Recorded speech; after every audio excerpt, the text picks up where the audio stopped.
really brings me interesting is the 60s. I mean, not the 60s of the anti-Vietnam War. They do remember that this peace movement bring the war to an end. I remember a North Vietnamese tank crashing through the presidential palace gates in Saigon. Didn't look like a crew of delegation of Quakers to me, but in any case. It's the early 60s, which is of interest in the opening days of the new frontier and the Great Society. The Democrats, the liberals, were full of schemes for improving the United States. They were going to root out the root causes of crime. They were going to abolish poverty, to remember the war on poverty. And Walter Wolfgang Heller, the chairman of the Council of Economics Advisors, assured us with Keynesian economics there'd be no more booms, no more busts. And there was even a discussion about having a Department of Leisure. It's true. Look it up.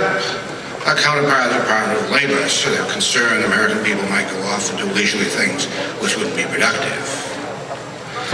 Now, all that optimism and that hope and that confidence is gone. Have you noticed? It doesn't exist anymore. Now it really comes down to this. Government's a good thing. There ought to be more of it. Now, philosophically, there I depart. I'm with Jefferson. The natural tendency, as Jefferson said, of government is to advance and liberty to retreat. Now, philosophically, that is the key of my position. See, I was a conservative columnist, so you could identify me. Moderation and pragmatism are not philosophies. They're attitudes, their habits, their tactics. I'm myself a very moderate man. I have nothing against Mike Michaud, for example.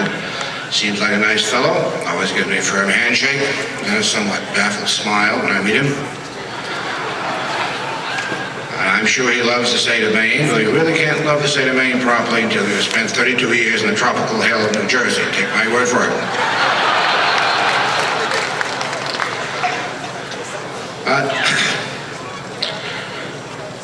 the thing is that there's nothing since Jefferson made that statement which contradicts that sentiment.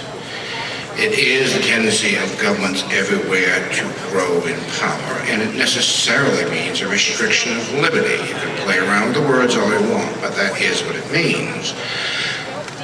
So further, not to get into great detail in this, for my ideological position, if you wish to call it that, is fidelity to the Constitution.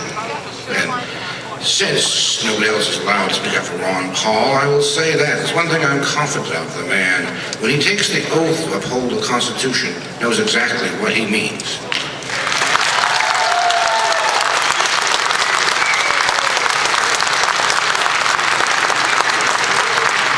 I'm allowed to say that. I have a McCain sticker. I vote for McCain.